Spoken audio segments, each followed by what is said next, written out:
Te contaré una historia que no me gustaría revivir, pero siento que necesito compartir. No es de buena gana, sino porque tiene un peso que ya no puedo soportar solo. Estos son conflictos familiares que llegaron a un nivel tan extremo que si digo que terminaron en asesinato, no exageraré.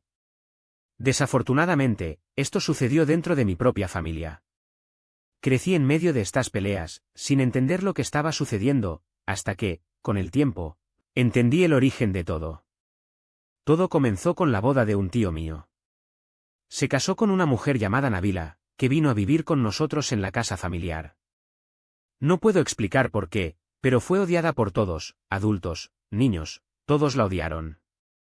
El punto es que ella no era bienvenida allí, pero, como la esposa de mi tío, la defendió.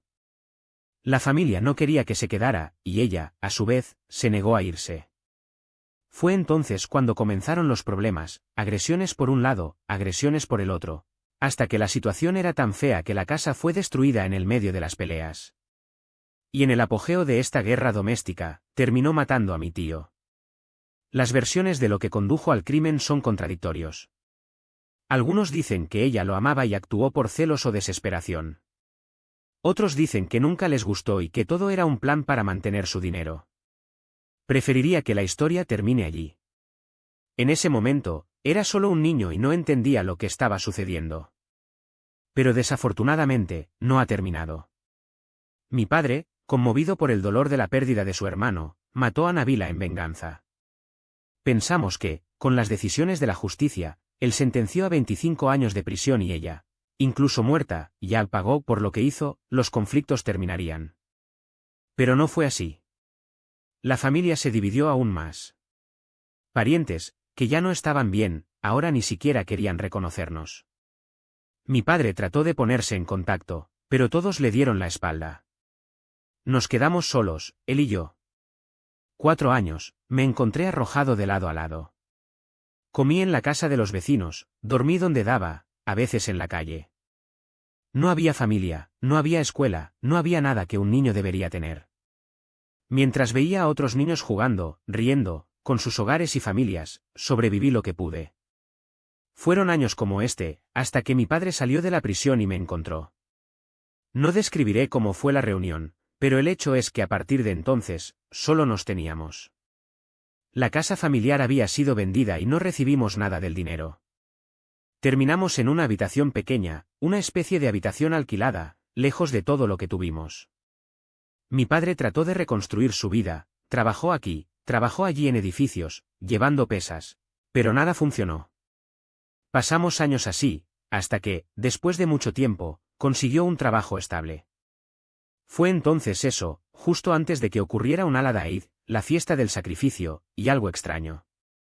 Mi padre me despertó temprano, por primera vez me llevó con él por trabajo. No tenía idea de lo que hizo, solo sabía que salíamos de casa juntos.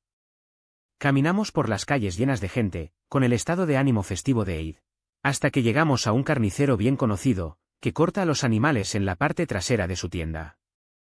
Mi padre tomó una bolsa grande, puso algo adentro y lo seguimos. Caminamos tanto que salimos de la zona ocupada y entramos en un lugar abandonado y casi desierto. Le pregunté a dónde íbamos, pero él solo respondió: cállate, lo entenderás. Sentí que algo no estaba bien. Después de 25 años de prisión, había cambiado. Ya no era lo mismo. Llegamos a una casa en descomposición, casi arruinada, en medio de la nada. Era un lugar sucio con basura dispersa, y era solo un piso habitable. Lo anterior era solo una terraza inacabada. Mi padre detuvo la motocicleta, consiguió la bolsa y llamó a la puerta de metal hasta que apareció un hombre. Era una figura extraña, vestida con ropa pesada, inapropiada para el clima, oliendo peor que la de su propio lugar. Le pregunté a mi padre si ese hombre estaba loco, pero él me empujó y le contó la boca. Dentro de la casa, que se parecía más a un refugio improvisado en medio de un hundamer, el hombre nos recibió con una sonrisa en su rostro arrugado. Mi padre abrió la bolsa en el piso y los huesos cayeron de él, muchos huesos, anchos como la palma de su mano. Comenzó a contarles uno por uno mientras el hombre observaba satisfecho. Cuando alcanzó el hueso 28, se detuvo. No entendí nada en ese momento, pero sabía que eso no era normal. Y por cierto, mi padre. Ni. Solo esta vez no hubo retorno. El hombre luego salvó a mi padre y le pidió que volviera a contar, solo para estar seguro. Mi padre comenzó a enumerar sus huesos una vez más, uno por uno, mientras que el viejo acompañaba con una sonrisa en su rostro. Cuando llegó al 28º, confirmó, son 21 años, como dije. El hombre le pidió a mi padre que esperara un momento y entró en la casa. Regresó con una bolsa negra en la mano, que le entregó a mi padre. Dentro de él, dinero. Mi padre se sentó en el piso, abrió el paquete y comenzó a contar las notas, hasta llegar a 6.450. Está bien, dijo el hombre. Así que le debo 10 libras. 230 huesos, 28 huesos dan 600 y 400, y les di 6.450. Debo 10, pero puedes considerarlo como un descuento. Me reí, abofeteé el hombro de mi padre y dije, vamos, chico, vamos. Me levanté sin entender nada. No tenía idea de lo que estaba pasando. ¿Bones a 230 cada uno? ¿Pagamos casi 3.800 por ellos? ¿Qué huesos valen más que carne? Una libra de carne de al lado ni siquiera costaba 230, ¿y ese hueso solo valió la pena? No entendí. Salimos de la casa, escalamos la trosica, antes de que ella se mudara, le preguntamos a mi padre, padre, ¿qué es esto? Estos huesos que cuestan 6.500, ¿qué está pasando aquí? Él solo respondió, te explicaré todo cuando lleguemos a casa. Llegamos a nuestra habitación, estacionamos trosica en el frente y entramos. Mi padre se sentó y me pidió que hiciera 2 vasos de té. Mientras lo preparaba, seguía diciéndole el dinero nuevamente, como si fuera la primera vez que había tenido una cantidad de ese tamaño. Me senté a su lado, le entregué el té y le pregunté, papá, explícame. Este dinero, estos huesos que le damos al hombre, ¿qué significan? ¿Por qué son tan caros? ¿Qué hará este hombre con ellos? Mi padre suspiró y dijo, escucha, y te diré. Una cosa a la vez. Comenzó a explicar que esos huesos valían la pena el hombre al que los vendimos. Paga este precio porque sabe que puede beneficiarse aún más. Sé que es un ladrón, que nos está engañando, que estos huesos valen más que eso, pero sabe cómo usarlos bien. No es nuestra pregunta. Le pregunté a qué se refería por usarlos bien, y mi padre continuó. Estos huesos se sacan del buey o del búfalo. Cuanto más grande es el animal, mejor es el hueso. La mayoría de los carniceros los rompen, pero Rizawi, el hombre de hoy, combinado conmigo, cada vez que sale de un animal, me da todo el hueso sin romper. ¿Y Zeti? ¿Pero qué hacen con este hueso, padre? Él dudó. Escriben cosas en él, enterran, y, ¿quién es el propietario de la suerte? Recibe lo que tiene que recibir. ¿Qué es afortunado? ¿Qué, propietario afortunado? Llame al trabajo, el amarre, la magia. No entro en él. Mi trabajo es tomar el hueso y dárselo a aquellos que lo van a usar. Lo que hacen más tarde no es mi problema. Pueden jugarlo para que los perros coman o hagan lo que quieran, no me preocupen. Estaba indignado. Pero papá, es magia, es una cosa del diablo. ¿Por qué no nos alejamos de eso? Me miró en serio. ¿Tienes otra solución? En un día, ganamos lo que muchas personas no ganan en un mes. Esto pone comida en la mesa, nos pone ropa en la espalda. ¿Crees que es fácil? Pero mira a tu alrededor, tu familia te abandonó, tu madre no está aquí, y estoy haciendo lo que no puedo dejarlo de hambre. No pude responder. Sabía que estaba equivocado, pero tampoco había alternativas. Mi experiencia vino de la calle, y la calle no enseña más que supervivencia. ¿Y la prisión, padre? ¿Qué te enseñó la prisión? Bajó la cabeza. Que a veces no hay otra opción. Estábamos en silencio. Después de ese día, permanecemos en el mismo negocio, pero con menos frecuencia. No fue solo en el Big Gate, cada vez que el carnicero Rizawi sacrificaba a un animal del tiempo, íbamos a obtener el hueso. Luego se enteró de que este hueso específico se llamaba Kisrat al-Law, una placa de hueso de la región del pecho de buey, duro y duro de romper. Por eso lo usan en magia, explicó mi padre. Escriben en él lo que quieren, entierran y dicen que es un hechizo fuerte, que no te deshagas fácilmente. Pasó un tiempo. A veces trataba de escapar de esos momentos, excusas inventadas para no ir, pero mi padre siempre encontraba una manera de llevarme.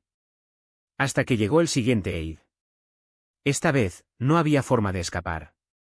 Rizawi tenía muchos huesos y necesitaba ayuda para llevarlos. Llegamos al mismo lugar, con las mismas fiestas, los mismos niños en las calles, el mismo olor de carne tostada. Mi padre cayó, tomó una bolsa y regresó diciendo que obtendría otra. ¿Tan grande? Yo pregunté. Sí, hijo mío. Dios nos bendijo.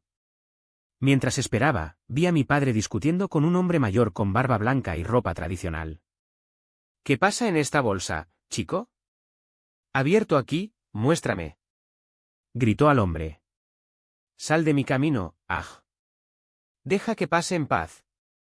Mi padre respondió. ¿Me estás amenazando? Abre esta bolsa. Escuché la palabra ladrón y no pude soportarla. Fui a ellos y sostuve al hombre. En segundos, se formó una multitud. Alguien abrió la bolsa, y cuando vieron los huesos, un hombre gritó, «Esto es para brujería. Estás jugando con cosas que no entiendes». Algunos dijeron que los dejaran ir, otros no los liberan. Mi padre estaba mirando a ese hombre con un odio que nunca había visto en él. Siempre lo conocí como una calma, que no perdió paciencia, pero en ese momento sus ojos ardieron. Vamos, papá, tiré de su brazo. No vale la pena. Se soltó, maldiciendo, jurando que no nos iríamos hasta que resolviera esto. Hoy este hombre pagará por lo que hizo. Tuve que sostener a mi padre con fuerza, disculparme con la gente, besar las manos, hasta que pudiéramos irnos. Tomamos Trosica, pero la segunda bolsa había sido tomada.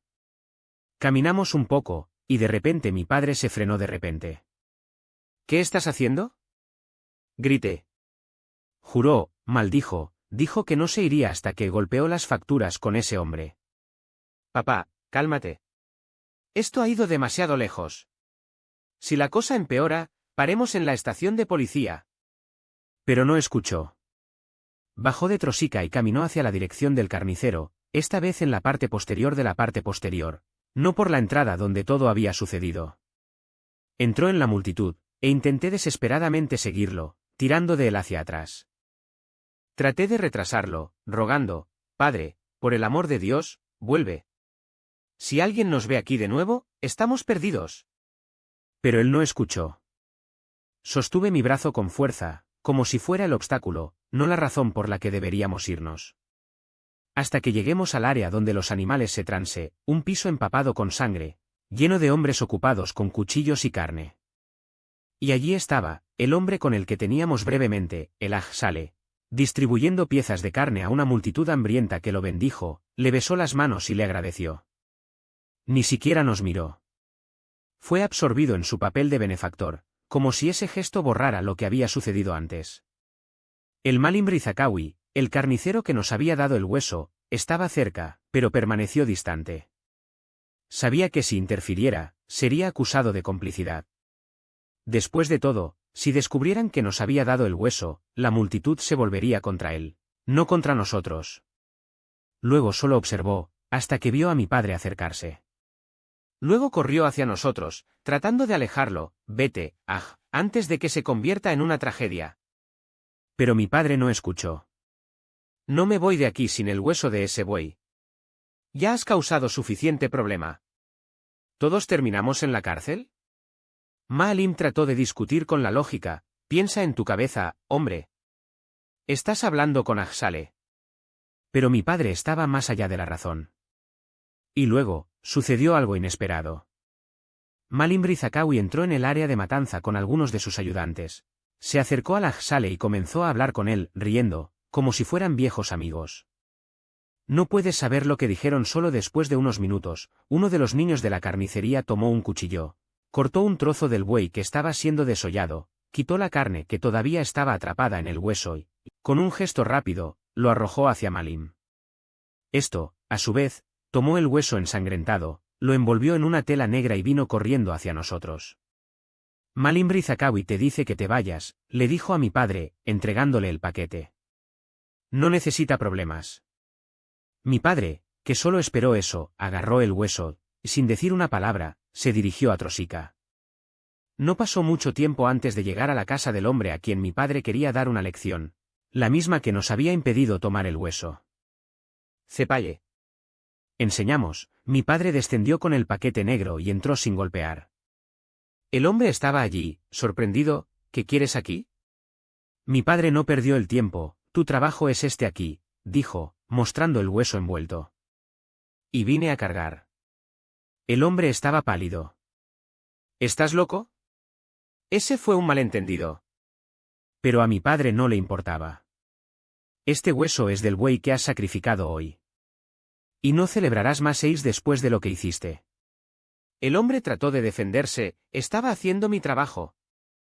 Esos huesos eran para. Pero mi padre lo interrumpió, no me importa. Pagarás por lo que hiciste. Lo que siguió fue una escena que nunca olvidaré. El hombre, al darse cuenta de que mi padre no se retiraría, trató de negociar, puedo darte dinero. Solo déjame en paz. Pero mi padre no quería dinero. Quería venganza. Harás algo peor de lo que has hecho en tu vida, dijo, con una calma que congeló mi sangre. Y será hoy. Luego, el hombre entró en una habitación en la parte trasera de la casa y regresó con una cuenca de metal, cobre o acero, no sé, llena de líquido oscuro y casi negro, con algo flotando por dentro. El olor era insoportable, como la carne podrida mezclada con algo químico. Puso la cuenca en el piso entre nosotros y encendió una especie de incienso, pero no fue incienso. El olor era ácido, sofocante, como si quemara algo vivo. Luego tomó el hueso, lo hundió en esa sustancia y comenzó a murmurar palabras que no entendíamos. Su cuerpo tembló, y mi padre también. No fue miedo. Era como si algo en el aire estuviera reaccionando a eso. Piten fósforo se pega uno por uno y se acercó a ellos con el hueso, quemándolo en puntos específicos. Cada vez que el fuego tocaba la superficie, el hueso se oscureció, como si estuviera marcado. Después de 9 o 10 palos, se unió a los puntos con líneas, formando una estrella. Luego rastreó un círculo y comenzó a escribir símbolos en los bordes, letras, tal vez o dibujos. No podía leer, pero vi que eran repetitivos, como un hechizo. Cuando terminó, hundió el hueso nuevamente en la cuenca, tomándolo solo cuando la sustancia oscura dejó de gotear. Luego lo envolvió todo con una tela sucia, atándolo con fuerza. «Listo», dijo. «Todo lo que queda es enterrar». Nos fuimos y, en un lote vacante alrededor de la casa, cavamos un agujero. Enterramos el paquete. Antes de irnos, mi padre miró al hombre y preguntó, «¿Sufrará?». El hombre sonrió, una sonrisa que no llegó a los ojos. «Ve. Y verás cosas como pesadillas». Luego agregó, como si fuera una broma macabra, y cuando se despierta, si se despierta, será con la marca de lo que hizo hoy. No ha pasado muchas semanas hasta que supimos lo que había sucedido. El hombre, Ajsale, comenzó a tener visiones. Dijeron que gritó por la noche, hablando de sombras que lo persiguieron. Luego desapareció. Algunos dijeron que había huido. Otros, que habían vuelto locos. Pero mi padre simplemente balancea la cabeza, como si él supiera la verdad. Recibió lo que merecía, murmuró. Y yo, incluso sin entender lo que había visto, sabía que algo esa noche había cambiado para siempre, no solo para ese hombre, sino también para nosotros. Ni siquiera ha pasado 2 semanas completas desde ese día, y yo, como dije, todavía asistía a la región donde vivía el maestro Zawi. Era un lugar que solía visitar, y estaba allí, sentado en un café con algunos conocidos, que comenzaron a escuchar los rumores que atravesaban el vecindario. Hubo días en que Ajsale, o el cheque de venta, como algunos llamaron, estaba enfermo, muy enfermo. La gente fue a su casa para pedirlo, pero no se fue.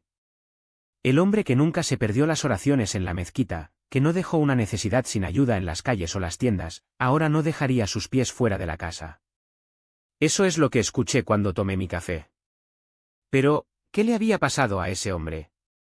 Si estuviéramos hablando de hoy, ahora mismo cuando estamos hablando, verías las calles oscuras y la ciudad se sumergieron en el luto por tu muerte.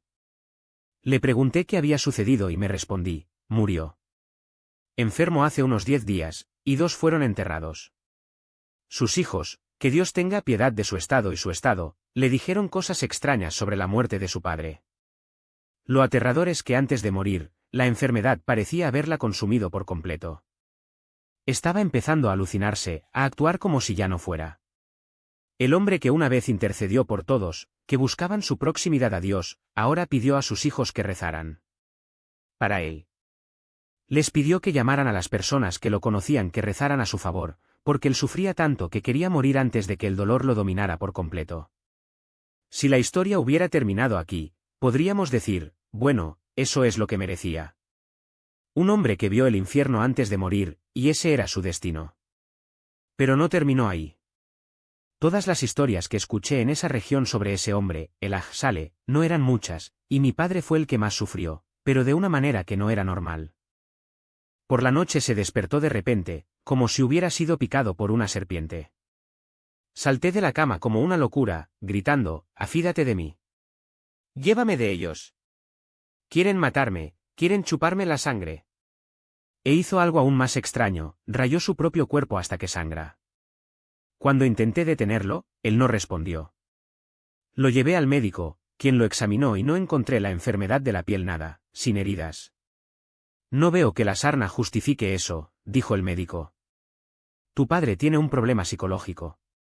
Pero, ¿cuál era un problema psicológico? Todo lo que sabía era que mi padre ya no tenía razón.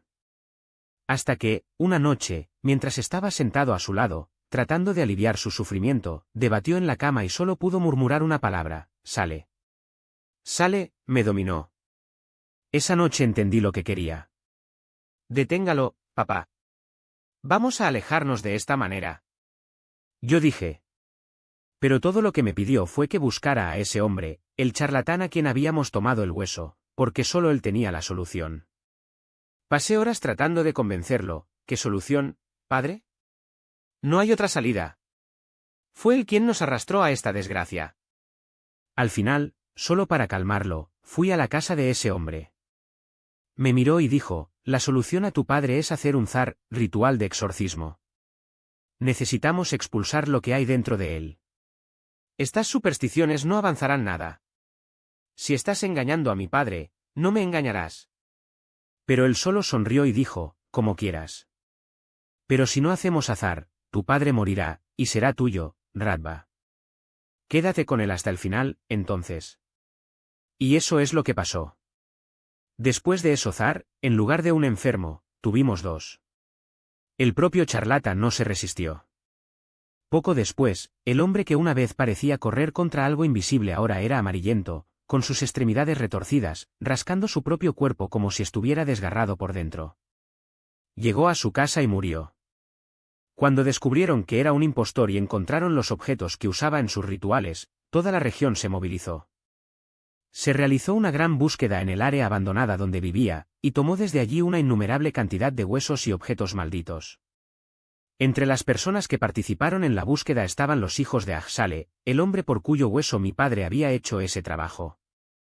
Rodearon todo hasta que encontraron el hueso que pertenecía a su padre. No tenían que pensar mucho para entender, el hombre con el que había luchado el día de la matanza era sin duda quien había recurrido a ese charlatán. Y si el charlatán estuviera vivo, que Dios no lo perdonó, lo habrían destruido. Mi padre, si cayera en sus manos, se haría en pedazos. No fue solo la familia de Aj-Sale quien quería venganza, era todo el barrio. Habían vivido bien gracias a la generosidad de ese hombre, y ahora, privado de ella, no salvarían a nadie. Cuando supe que nos estaban buscando, me tomé a mi padre y me escapé antes de que llegaran. No era un escape noble, era como ratas, sí, pero no pude dejar que se llevaran a mi padre. Ya no se movió. Se puso en cama, sin siquiera la fuerza para levantarse. Su comida era algunas partes cuando comía. Ni siquiera podía limpiarse. Traté de protegerlo lo mejor posible, pero la habitación donde H.I.D. estaba impregnada con un olor insoportable. Hasta que un día oscuro, tomé su desayuno. Cuando abrí la puerta, lo encontré envuelto en sus propios brazos, luchando por respirar. Me senté a tu lado y le pregunté, ¿por qué, papá? ¿Qué extrañé? ¿Por qué tuviste que ser así? También lloró, pero era demasiado tarde. Mi padre había causado mucho a los demás antes, pero esta vez fue el golpe final. Si solo hubiera pensado 2 veces antes de actuar así, podría no terminar esto, entre 4 muros podridos, ocultos al mundo debido a su acto cobarde. ¿Y yo? Pasé mi vida en las calles, volví a ellos solo. El único que queda se ha ido. Que Dios te perdone, padre. Deje que su carga se facilita al final. Nadie más viviría allí después de ese dinero sucio, y yo, con 3 hijos para criar, solo quería un techo decente. Pero la casa de mi padre se derrumbó junto con su reputación. Fue al oficial militar, y con voz firme, dijo, que tome lo que merece. Después de eso, la llave del apartamento estaba en mis manos. No creía que lo hubiera comprado a un precio tan justo. Era una pantalla en blanco, un caballo de madera barato y pinceles que cuestan la mitad del valor. Todo para que ese Beisim, mi hermano menor, pudiera prepararse para el proyecto de graduación de la Facultad de Bellas Artes. Su corazón estaba llegando a la idea, un viaje de 3 meses a Italia, tierra del Renacimiento, donde estudiaría los maestros como Vinci, Michelangelo y Botticelli. Todo financiado por la universidad. Su imaginación galopando como un caballo salvaje, y se vio a sí mismo ante la pantalla blanca, su mano temblorosa sosteniendo el cepillo. Pero entonces la duda lo paralizó. ¿Qué voy a pintar? ¿Un paisaje? ¿El mar, el cielo, algo realista? ¿O algo abstracto, surrealista, expresionista? Su mente giró en círculos, sin respuesta. En un gesto de desesperación, el cepillo se sumergió en el azul y rayó la pantalla de abajo hacia arriba, como si masajeara sus propias ideas, tratando de extraer algo, cualquier cosa, de esos surcos cerebrales. Beisim. La voz de la madre lo llamó para almorzar. Dejó el trance, dejó el cepillo a un lado y fue a comer. Pero su cabeza no estaba allí. Comió sin saborear, respondió sin escuchar, como si su cuerpo fuera un títere y su alma estuviera atascada en otra parte. La paz mental es un lujo que no tiene precio, pensó, mientras masticaba el sabor. ¿Por qué no puedo hacerlo? Fue entonces cuando el gato entró en la habitación. Sus ojos se abrieron. La pantalla era blanca. Completamente blanco. No hay rastro de azul, ni siquiera una mancha. Tomó el cepillo nuevamente, pasó azul, amarillo, verde, negro, y nada. La pantalla se negó a absorber cualquier color. Apagó la luz, se acercó a la linterna, examinando la tela bajo luz concentrada, como si fuera un misterio para ser descifrado. Pero no había nada. Solo blanco, implacable. Frustrado, arrojó la caja de pintura contra la pantalla. Los colores corrían, pero en lugar de manchar el lino, se retrocedieron, salpicando su ropa. Su asombro se convirtió en ira. «Voy a ese estafador que me vendió eso», gruñó, saliendo de la habitación sin darse cuenta de que detrás de él, un intenso rojo comenzó a extenderse por la pantalla, devorando el blanco hasta que no quedara nada. Si ya ha observado como una profesión, o una pasión, da forma a una persona, sabe que los científicos, periodistas y artistas comparten un rasgo, a pesar de sus distintas naturalezas, la curiosidad. Es ella quien hace que un investigador se arriesgue a experimentos inusuales, un reportero enfrenta peligros para una historia, o un pintor que viaja por el mundo en busca de una sola emoción que vale la pena una pantalla. Y esa fue la misma curiosidad que se quemó en los ojos de Beisim cuando regresó y vio al rojo dominando la pantalla. Una mayor curiosidad hasta Glass, el pintor de la obra La novia, antes de su propio misterio. Ignorando lo absurdo de la situación, tomó el cepillo e intentó agregar otros colores al rojo. Pero la pantalla, terca, solo aceptó ese tono. ¿La razón? Desconocido. El cansancio, sin embargo, es un ladrón del tiempo. Beisim se dio cuenta de que la noche había caído ya que todavía estaba tratando de descifrar el rompecabezas. Duerme. Es la única solución, dijo. Se acostó, pero los pensamientos no lo dejaron en paz. Justo cuando sus ojos comenzaron a cerrar, una risa resonó en la habitación. Era un sonido agudo, casi infantil, que viene de detrás de él. Más precisamente, desde la pantalla. Se giró lentamente, el corazón rápidamente. En la única silla de la habitación, una novia estaba sentada. Su vestido rojo brillaba como sangre fresca, y su piel, todo, tenía el mismo color. En las manos, siguió un cuchillo. El escenario era demasiado surrealista para ser real, pero allí era, inamovible, como si no se diera cuenta de su presencia. Basim se acercó, con cautela.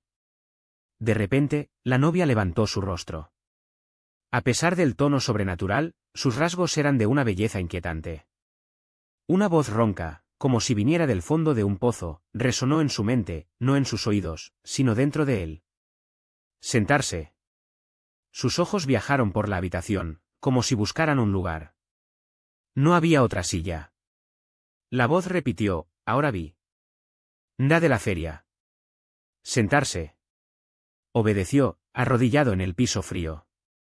Solo entonces se dio cuenta, la novia no era más grande que él. Parecía una estatua, inamovible, sus brazos se extendían sobre sus rodillas. Sin abrir su boca, su historia fluía hacia él como un río. Mi nombre es Yara. Tengo 33 años. Soy de Alejandría.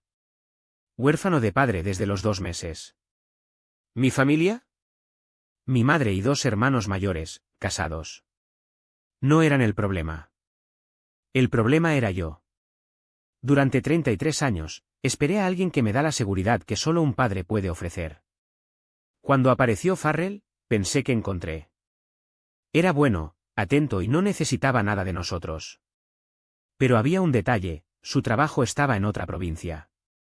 Mi madre se opuso, no, hija. Un hombre que te lleva no es para ti. Mis hermanos estuvieron de acuerdo. Alexandria es tu lugar. Pero, ¿qué sabían? Mi padre también vivía lejos cuando se casó con mi madre. Y vea cómo terminó, solo, criando a una hija que ahora quiere volar. Si quieres casarte aquí, dijeron. Como si yo fuera una propiedad. Como si el amor fuera una transacción. Mis hermanos me abandonaron cuando más lo necesitaba. Solo mi madre se quedó. Y luego, para proteger a su último hijo, organizaron otro prometido. Un hombre de Alejandría. Un hombre seguro. Un hombre que no quería. Dijeron que era por mi bien. Ese destino ya estaba escrito en mi frente. Pero, ¿qué pasa si lo que se escribe es precisamente lo que me destruye? Me rendí. Acepté la boda. Y el día de mi compromiso, mi corazón estalló para siempre. Porque el hombre que amaba no era él. Era Farrell. Y si no fuera por él, no sería para nadie. La música de fondo creció, como un lamento. Basim escuchó todo en un estado de shock, como si estuviera atrapado entre el sueño y la realidad. Hasta que la voz de la madre lo sacó del trance. Basim. ¿Qué estás haciendo en el piso? Parpadeó confundido. Su madre estaba en la puerta, mirándolo con preocupación. Yo, solo estaba intentando. Tartamudeó, sin saber si todavía soñaba. ¿Olvidas la luz y duermes en el piso? Levántate, hijo. La inspiración no proviene del piso. Ella suspiró, ayudándolo a sentarse en la silla. Pero la silla estaba vacía. Basim giró bruscamente. No había rastros de la novia. Solo la pantalla, ahora completamente blanca nuevamente, como si no hubiera pasado nada. Y luego entendió, había 2 tipos de curiosidad. Uno que se ilumina. Y otro que consume. La curiosidad, cuando surge, generalmente se presenta de 2 maneras, lo puro y el devorador. El primero es la luz, un impulso pasajero que nos lleva a hacer o comprender algo sin arrestarnos. El segundo, sin embargo, es diferente, arrastra a la persona lejos de todo. Hace olvidar lo que queda atrás y lo que viene, concentrando cada fibra de estar en un solo objetivo. Esto es lo que le pasó a Basim. Habían pasado 2 semanas desde que vio a Yara por primera vez, y no apareció nada nuevo en la pantalla. Esperó, señaló, trató de descifrar las señales, pero la pantalla permaneció cambiada. Las noches se fusionaron en sus días antes que ella, como si el tiempo hubiera perdido el significado. Pensó en compartir ese secreto con alguien, pero siempre se rindió en el último momento. ¿Qué pasa si no entienden, Basim? ¿Qué pasa si crees que te volviste loco? La pantalla no era una imagen, era como Mona Lisa, nadie pasaría horas frente a ella sin una razón. Y él, como todos los que se acercaron a los misterios, intentaron encontrar una manera de hacerla revelar sus secretos. Tomó el rojo y pasó el cepillo sobre la superficie, de ida y vuelta, convencido de que el color se había desvanecido y necesitaba ser reforzado. Tal vez si intensifico el tono, sucede algo nuevo. Pero nada ha cambiado. Te estás perdiendo la cabeza, Basim. Su proyecto debe ser entregado en 2 meses, y aquí estás, corriendo tras fantasmas. Lanzó el cepillo con enojo, se volvió hacia la cama e intentó dormir, pero un calor extraño lo invadió. Cuando se dio vuelta, estaba allí de nuevo, no Yara, no la novia con un vestido rojo, sino una figura masculina en el mismo lugar. Entre sus dientes, el joven sostuvo un cuchillo. Esta vez, Basim no se acercó. Su cerebro estaba sellando preguntas, pero la voz que resonaba en su mente era familiar, como si la hubiera escuchado antes. Mi nombre es Madin. El nombre sonaba como un golpe. Basim reconoció ese tono, era la voz de su padre, repitiendo las mismas palabras que había escuchado hace años, en una conversación que nunca había olvidado. Hijo, ¿crees que eres el único con talento? Hay gente mucho más brillante que tú. Ya me di por vencido, me cansé de intentarlo. La vida es una serie interminable de intentos sin resultados. No, papá. No es así. Cada intento nos acerca a algo mejor. Dijiste, cada espera tiene un final. Y era verdad. Madin había ganado el concurso literario. Pero ya no estaba vivo para celebrar. ¿Cómo? Basim susurró, y la respuesta vino como un eco en su propia cabeza, la voz de Madin, clara y aguda como la hoja que sostenía.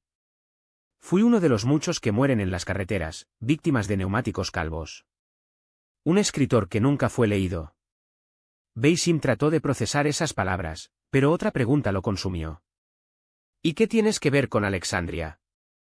¿Con lectura? ¿Y este cuchillo? Madin miró la pantalla y Basim entendió el gesto.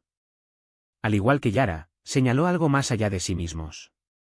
Esta vez, sin embargo, Basim gritó. Yara. Y, como antes, la figura comenzó a desvanecerse. Un ruido en la puerta lo interrumpió.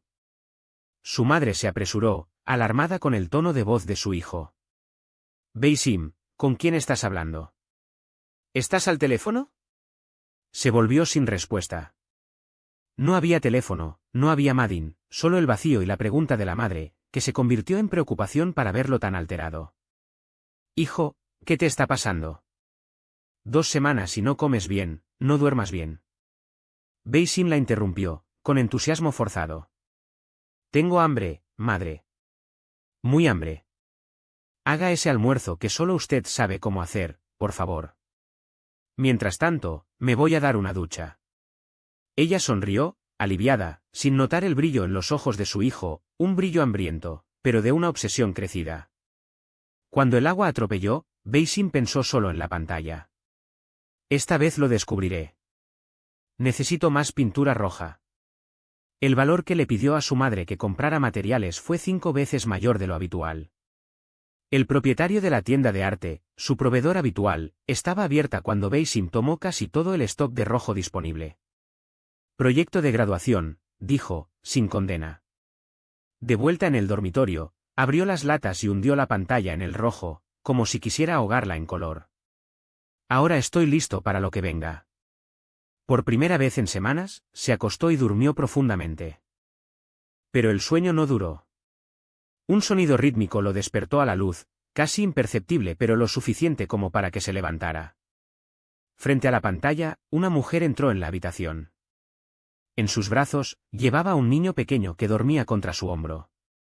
Llevaba un vestido doméstico simple, pero algo le llamó la atención, el cuchillo en su bolsillo lateral. ¿Quién eres? Preguntó, conteniendo su aliento. La mujer suspiró, como si tuviera el peso del mundo. Mi nombre es Nadia. Y sí, somos parientes. Al igual que Yara. Al igual que Madin. Basim sintió que su corazón se acelera. ¿Parentela? ¿Y qué te une con esta pantalla? ¿Y este cuchillo? Nadia comenzó a desvanecerse, pero antes de desaparecer, miró la pantalla y susurró. 3 cosas que amaba en mi vida: el mar de Ismailia, la lectura y la escritura. La frase resonó en la mente de Basim como un accesorio de rompecabezas. Madin también amaba las palabras. ¿Yara? ¿Que amaba a Yara? ¿Y por qué estaban todos muertos? De repente, un logro lo golpeó, cada uno había muerto de manera diferente. Pero, ¿qué los excitó? ¿Qué los reunió en esa pantalla? Se sentó en el borde de la cama, y fue entonces cuando se dio cuenta, una gran hendidura se abrió en el piso, como si la habitación se fuera a la mitad. El miedo y la curiosidad lo paralizaron. Necesito saber más sobre esta pantalla. Pensó en buscar al hombre que había vendido, pero ¿qué diría? Es solo una página en blanco, como tantos que ver a los estudiantes en el momento de la prueba. Y fue entonces cuando algo extraño comenzó a formarse en la esquina de la silla, una sombra que ganó cuerpo, rápidamente, como si el tiempo se agachara sobre sí mismo. La sombra ahora completa reveló la figura de un hombre sentado con pinceles en la mano. Era el pintor de la pantalla, el mismo que apareció en el sueño de Baseem. El corazón del joven aceleró. ¿Quién eres? Quería gritar, pero las palabras se ahogaron en su garganta. El pintor fue girado lentamente, como si escuchara el pensamiento, y fue entonces lo que fue notado. Las manchas rojas oscuras marcaron su ropa cerca de su pecho, como si algo hubiera sido un viaje desde allí. El secreto de esta pantalla, eres tú, Sadi. La voz resonó en la mente de Baseem, aunque los labios del pintor no se movieron. Un artista famoso como tú. Necesita algo fuerte, algo que sacude a la gente. Algo real. La última palabra resonó como un golpe. Sadi, el nombre del legendario pintor cuya historia todos los artistas conocían. La leyenda dijo que un emperador, insatisfecho con una imagen, había ordenado su ejecución. Sin escapar, el pintor se había refugiado en su propio trabajo, la pantalla que el emperador había despreciado. Si quieres pintar algo real, necesitas materiales reales, susurró la voz. Baseem sintió el sudor frío. ¿Pero qué significa eso? Zeyat, su amigo más cercano, interrumpió sus pensamientos con un corredor grito: «Oye, Sadi. ¿Qué estás haciendo allí?» Zeyat trabajó en el banco de sangre, responsable de la sección de tipo raro, como Amas, un grupo sanguíneo casi mitológico. De repente sonó el teléfono celular de Zeyat. Mientras asistía, distraído, Baseem vio el refrigerador médico abierto, lleno de bolsas de sangre donadas. Material real. La idea lo consumió. Sin dudarlo, agarró 3 bolsas, las escondió en una bolsa de plástico y salió corriendo. Nadie lo vio. En casa, con manos temblorosas, arrancó las bolsas y hundió los pinceles en el líquido rojo. Pintó la pantalla con furia, como si el tiempo se agotara. Luego arrojó las bolsas vacías al drenaje del baño. Pero cuando regresó, la pantalla era blanca. Sin rastro de tinta, sin rastro de sangre. ¿Lo que está sucediendo? Su voz tembló. Fue entonces cuando escuchó el llanto. Un sonido agudo e infantil de la pantalla. La imagen cobró vida, una novia, un hombre, un niño y un cuarto personaje, todo con una piel rubra, armada con algo que brillaba como el metal. Avanzaron hacia él. Esto no puede ser real. Baseem se retiró, pero las cifras salieron del marco, se acercaron sus siluetas rojas. La madre llamó a la puerta. Baseem. ¿Por qué estás gritando? Abrió solo lo suficiente como para mostrar su rostro, el miedo estampado en sus ojos. Estoy estudiando, mamá. Mentir. La mujer empujó la puerta, ignorando la protesta. ¿Dónde están tus libros? ¿Y esta pantalla desgarrada? Gastamos todo en él. Baseem no respondió. Su mente todavía veía las figuras rojas, la sangre que había desaparecido. Te diré lo que voy a pintar. Su voz sonaba firme, sorprendente para sí mismo. Será el mejor trabajo del proyecto. La madre se fue, sospechosa, pero él ya estaba de vuelta a la pantalla. Esta vez, los pinceles obedecieron. ¿En la etapa de premio? Es un honor presentar al ganador del concurso de proyectos artísticos, ganador de una beca en Italia, Bassem Hussein. Aplausos. Bajo el centro de atención, tiró de la tela que cubría la pantalla. La audiencia arrestada.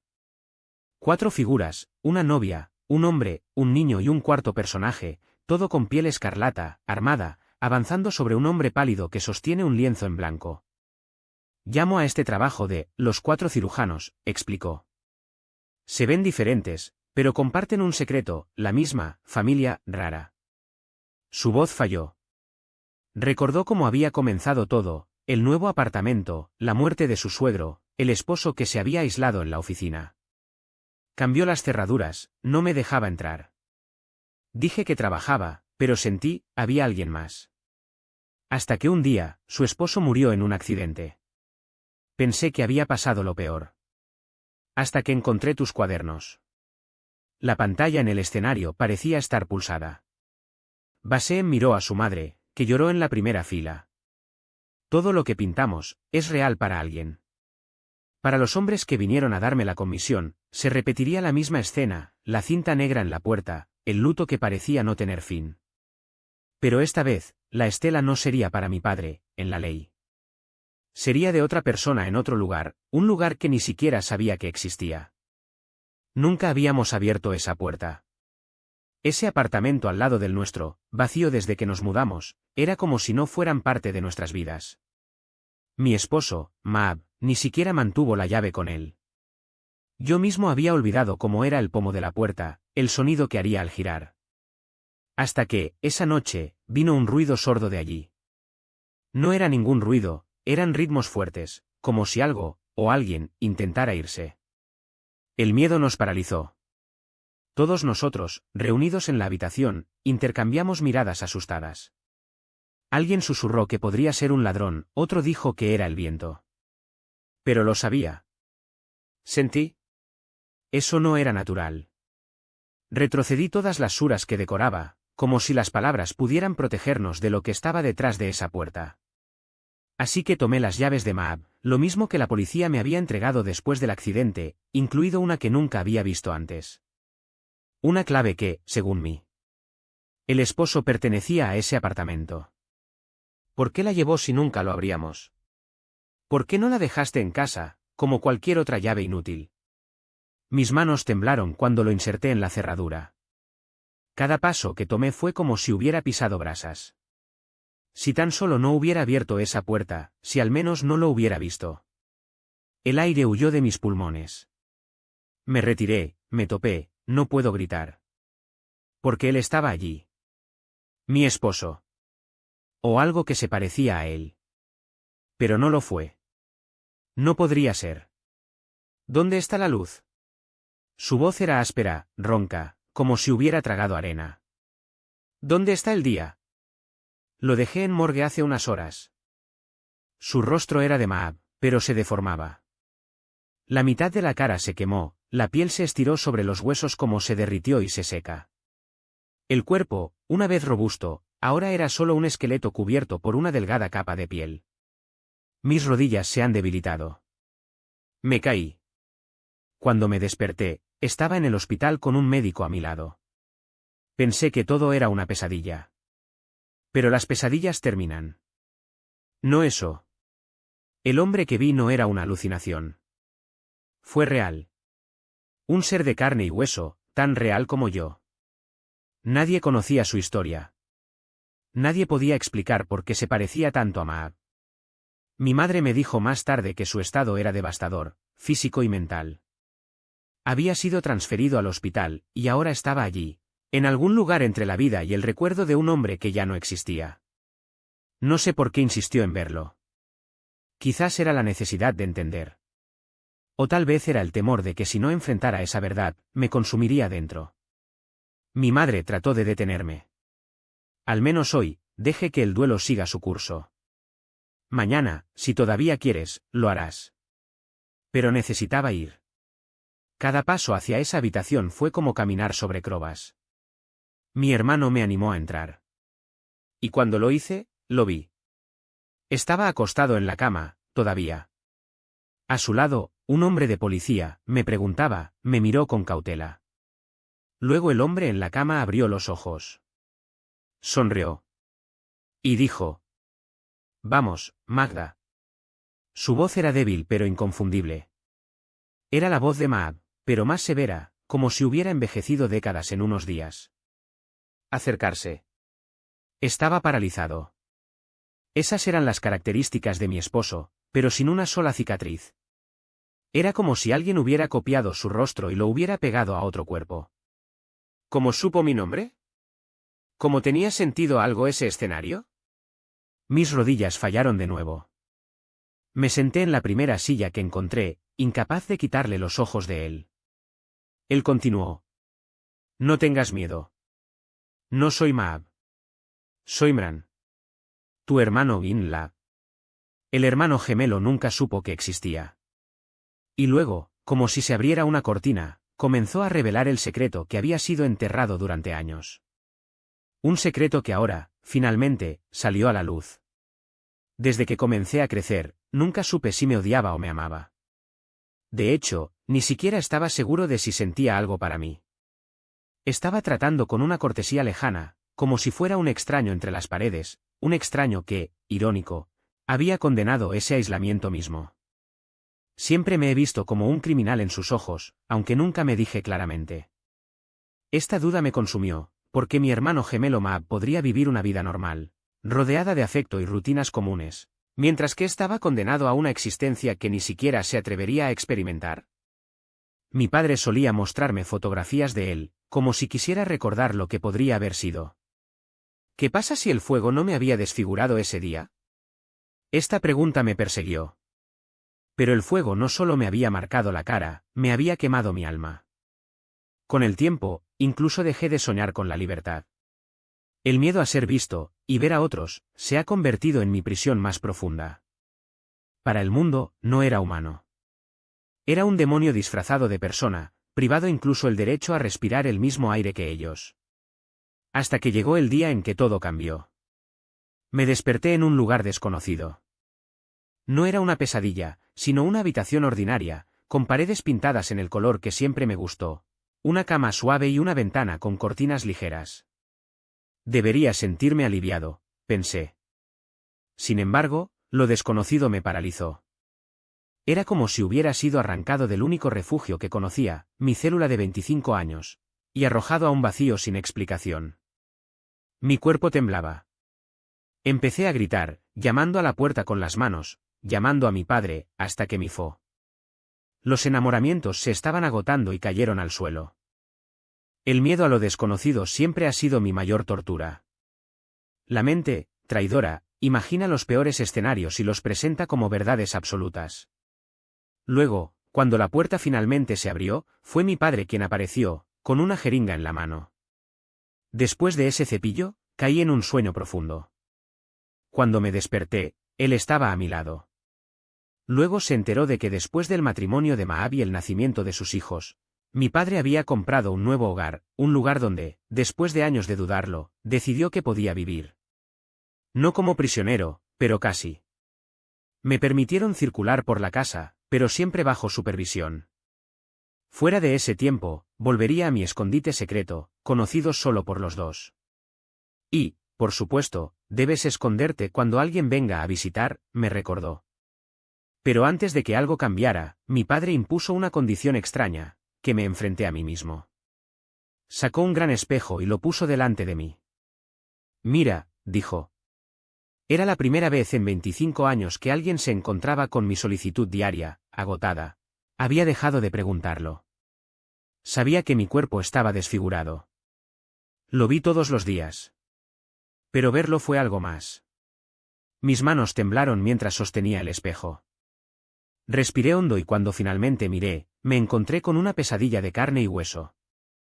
Ese no era yo. No fueron solo las cicatrices las que devoraron mi cara, borrando cualquier rastro del niño que tenía 10 años. Era una prueba de que mi vida había terminado en ese fuego, mientras que Maab siguió hacia adelante, sin tocarse. Tiré el espejo en el piso y me lloré, no solo por mi cara, sino para todos, para la madre que había muerto por mí, durante los años robados, por el dolor que lleva que es odiado sin razón. Mi padre se acercó, dudó, por lo que puso su mano sobre mi hombro antes de retirarse rápidamente, como si el gesto lo quemara. Aún así, por primera vez, sentí que estaba empezando a perdonarme. Su presencia allí en ese momento era la prueba. En los días siguientes, la vida ganó una nueva forma. A pesar de la libertad limitada, cada pequeño gesto, como la ventana de mi habitación, hecho de vidrio reforzado que solo dejó entrar la luz, nunca los ojos de los demás, fue una victoria. No me importó que no lo abriera. No me importaba nada excepto la sombra de Maab. No lo odiaba. Era mi hermano. Pero su existencia era un recuerdo constante de que en cualquier momento podía ser bloqueado nuevamente. El grito de su hijo, mi sobrino, me hizo pensar, ¿y cuando crezca? ¿Me vas a temer? ¿Me tratarás como un monstruo? ¿Y Maab? ¿Él también me temería? Preguntas de un parvón. Hasta que la historia decidió repetirse. Ese día, mi padre estaba en la cocina, preparando la comida para la visita de Maab. Yo, distraído, miré la imagen de mi madre en la pared cuando un fuerte olor a gas invadió el aire. Luego vino la explosión. Como Maab estaba en camino, mi padre había cerrado la puerta en el exterior, una puerta de metal, disfrazada de madera, diseñada para protegerme o encarcelarme. La golpeé con toda mi fuerza, pero el calor era insoportable. Me mojé una tela y lo presioné contra la cara, tratando de bloquear el humo. Se colocó otra tela en la crack de la puerta, en el vano intentó sellar mi única salida. Sentado en el suelo, mi cuerpo tembló. Una sola palabra resonó en mi mente como una oración desesperada: no mueras por mí. No esta vez. No sé cuánto tiempo sucedió. Horas, tal vez. Hasta que escuché a los bomberos. Y entre los gritos, reconocí la voz de Maab. Lo llamé, pero las paredes eran insonorizadas. Esperé, inamovible, hasta que regresó el silencio. Entonces, con un esfuerzo sobrehumano, intenté forzar la puerta nuevamente. Esta vez se rindió. La estantería que la ocultó, el mecanismo de bloqueo, se había deshecho en el calor. Esta vez, no fui la causa, pensé. Aunque mi presencia sola fue suficiente para convertirse en un infierno. Me tambaleé, sin saber a dónde ir, hasta que lo encontré. Maab estaba parado frente a la puerta, conmocionado, como si viera un fantasma. Sus ojos se abrieron. ¿Quién eres tú? Su voz tembló. No me estoy imaginando eso, ¿verdad? Respiré hondo. No había una manera fácil de decir eso. Soy Mran. Tu hermano gemelo. El que no murió en el fuego, como todos creían. Su rostro se retorció de horror. ¿Qué? Pero, entonces, ¿quién fue enterrado en tu lugar? Tu mente intentó. Cese lo imposible. ¿Por qué? ¿Por qué mi padre hizo eso? Te lo dije todo. Desde el día del fuego hasta ese momento. Vi tus ojos llenos de una mezcla de incredulidad y enojo. Hasta que, de repente, me empujó violentamente. Caí al suelo, pero no perdí el conocimiento. Todavía escuché sus palabras, cortando como cuchillas. Eres una maldición. Mi madre murió por ti. Mi padre también. ¿Y ahora apareces, queriendo destruirlo de nuevo? Su voz se rompió. No expondrás a nuestra familia. Si sabes que existes, que mi padre escondió a un monstruo, arruinarás todo. Las elecciones, nuestra reputación. Se acercó, su rostro distorsionado. Desaparecerá. Al menos hasta que decidamos qué hacer con usted. Luego entendí que antes de morir, mi padre había comprado 2 apartamentos adyacentes, conectados por un pasaje secreto detrás de una estantería.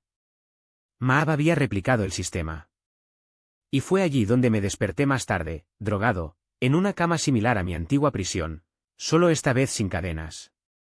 Pero la puerta estaba cerrada. Grité. Golpeé. Requerí respuestas. Hasta que abrieras la puerta. Y ahora estoy aquí. En este hospital. Sabiendo que pasé meses encerrados, sin entender lo que me pasó. Que Maab está muerto.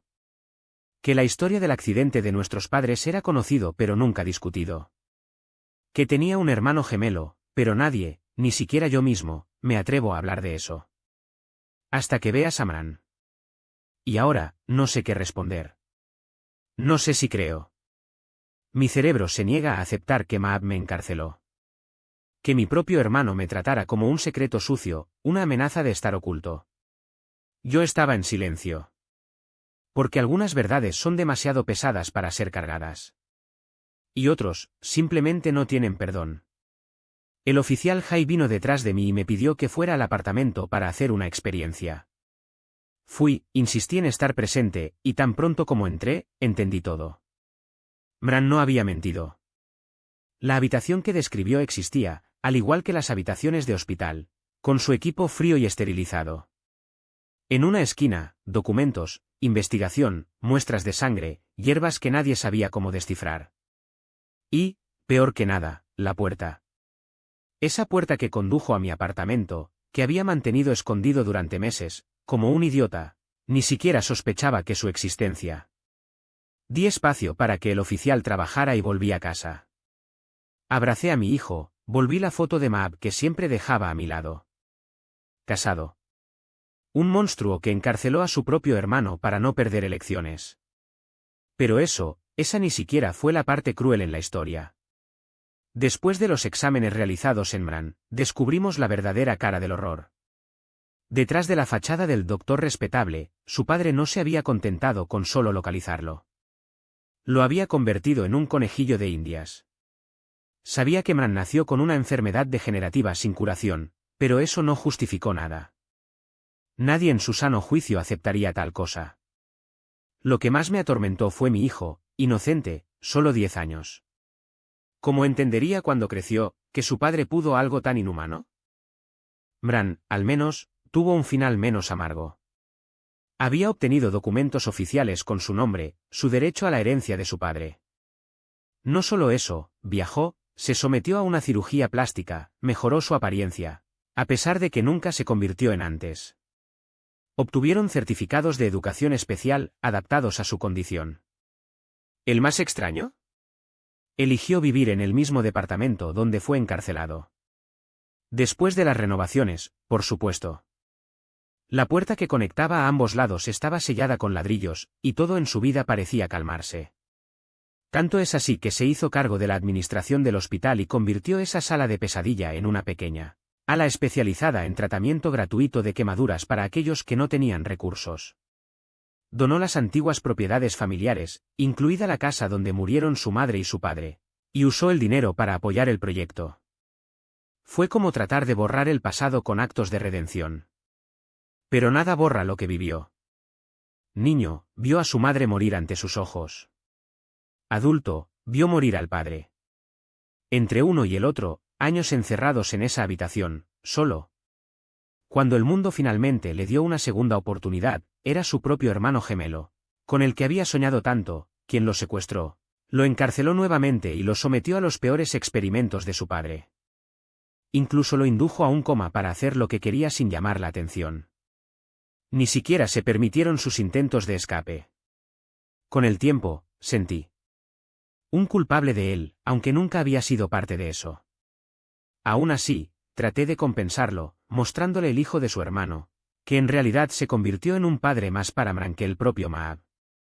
Pasaron años, y tomamos una decisión que muchos no entendieron, pero éramos lo suficientemente adultos como para elegir nuestro camino.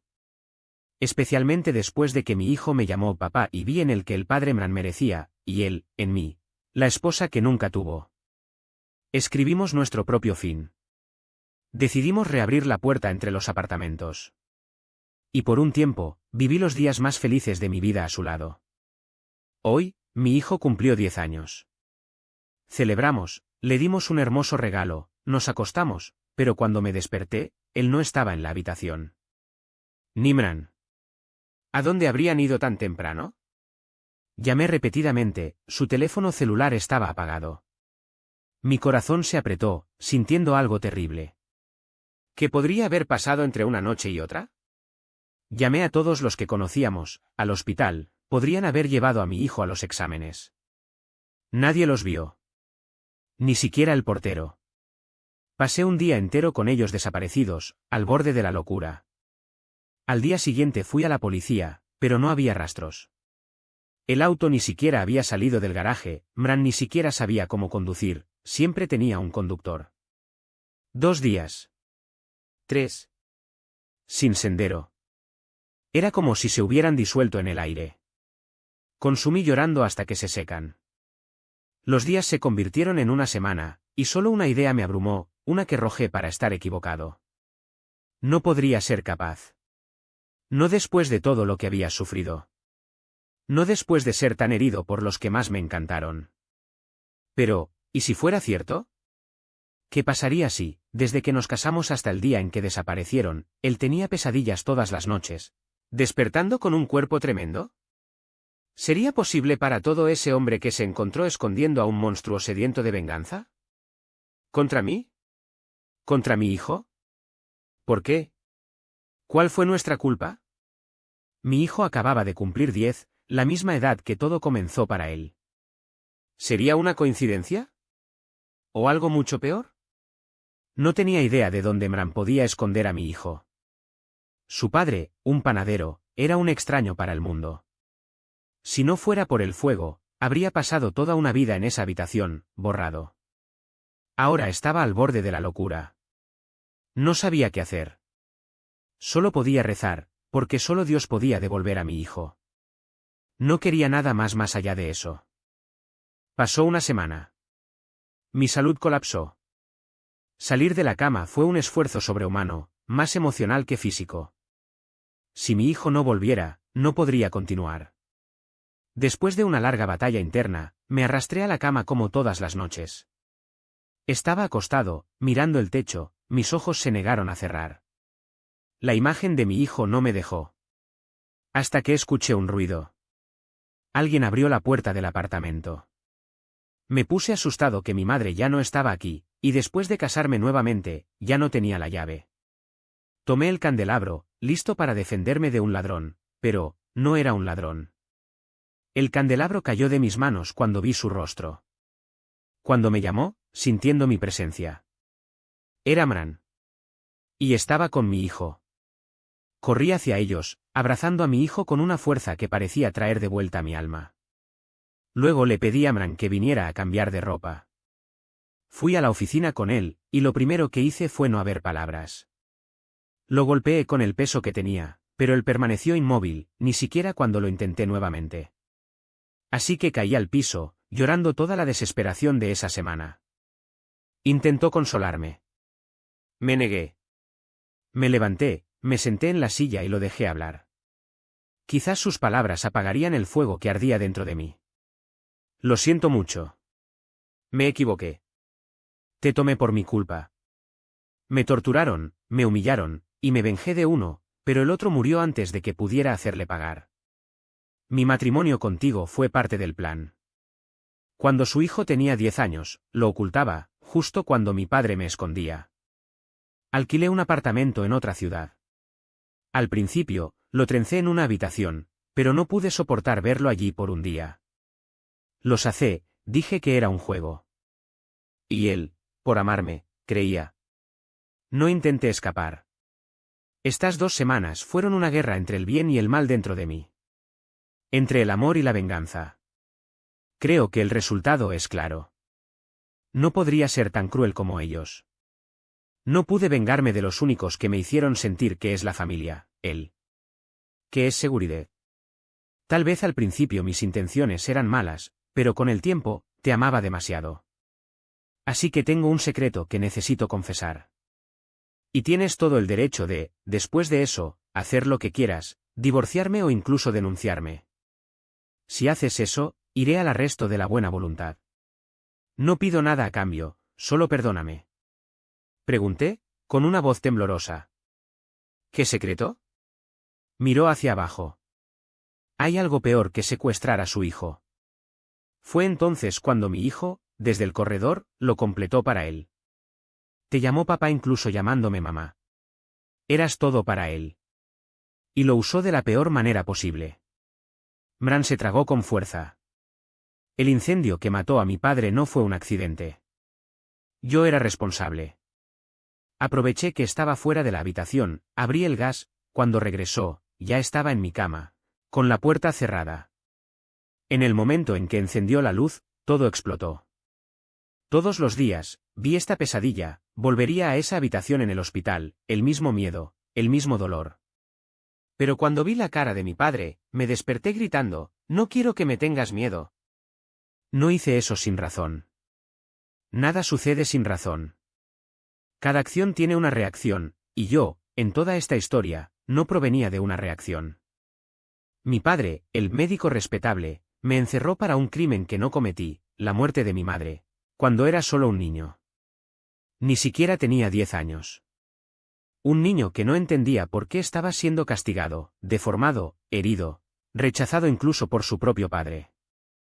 Aún así, había aceptado mi vida de esa manera, hasta que él, Maab, rompió la última buena parte que me quedó. Me sacó de esa habitación, me puso en una casa grande, hermosa y climatizada, y prometió que volvería a vivir. Por primera vez en años, estaba feliz. Pero significaba que me había perdonado. Y no quería nada más que eso, hasta que un día me dijo que estaba pensando en regresar al hospital por última vez. En ese momento, cuando Maab nos registró, mi condición aún no se había descubierto. Ahora estaba solicitando las elecciones, y no podíamos arriesgarnos, ni siquiera mi padre, gracias a mí. El día del fuego, debería haber esperado hasta que Maab llegó y se fue, pero no sucedió. Fue entonces cuando comencé a poner en práctica mi plan. Esperé a mi padre para que saliera a comprar algunas cosas. Por supuesto, cerró todas las puertas, así que no pude irme, pero esa mañana dejó un abierto, tal vez descuidado, ya que estábamos solos en todo el piso. De todos modos, nadie me escucharía.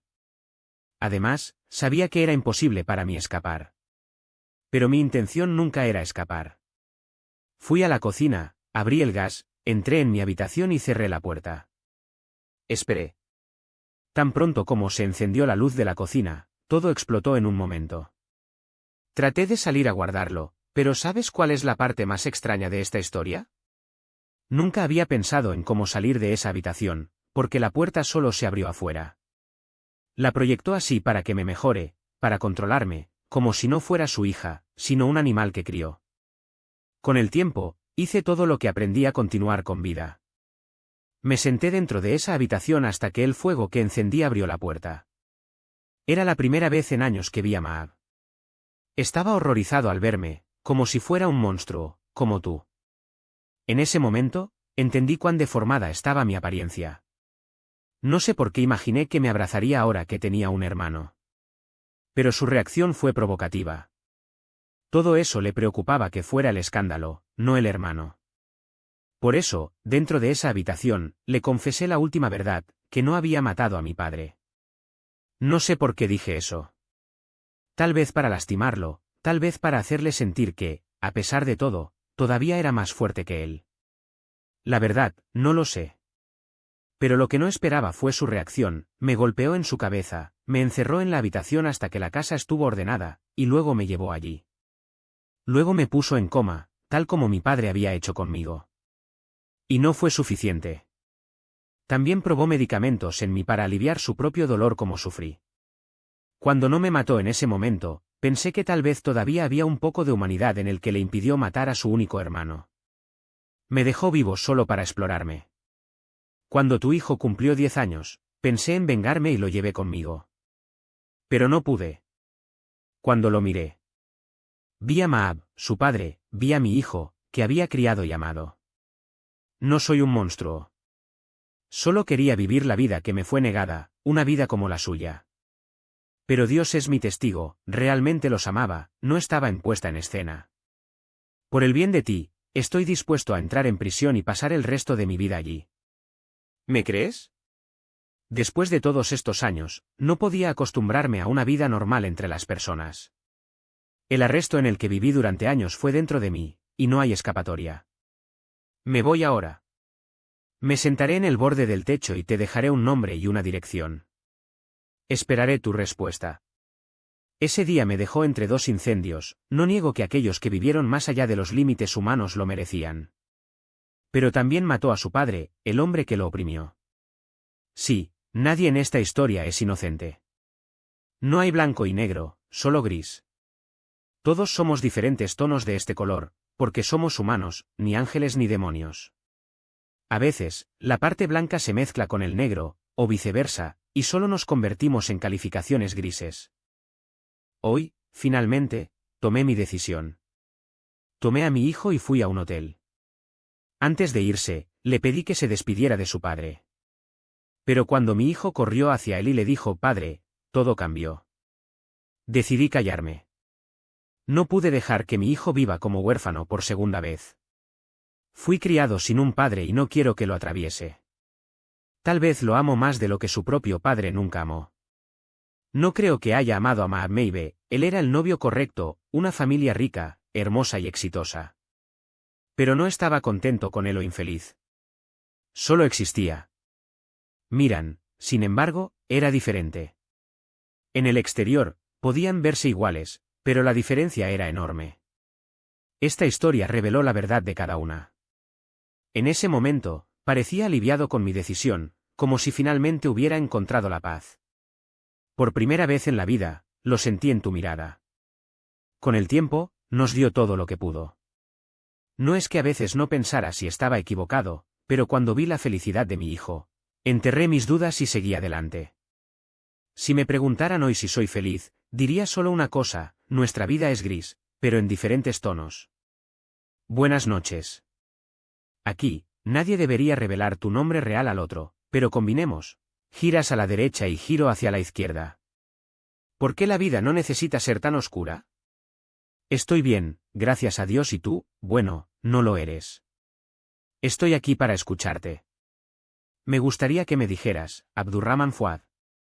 Tengo 25 años, vivo solo en el apartamento de mi abuelo en el Cairo Novo.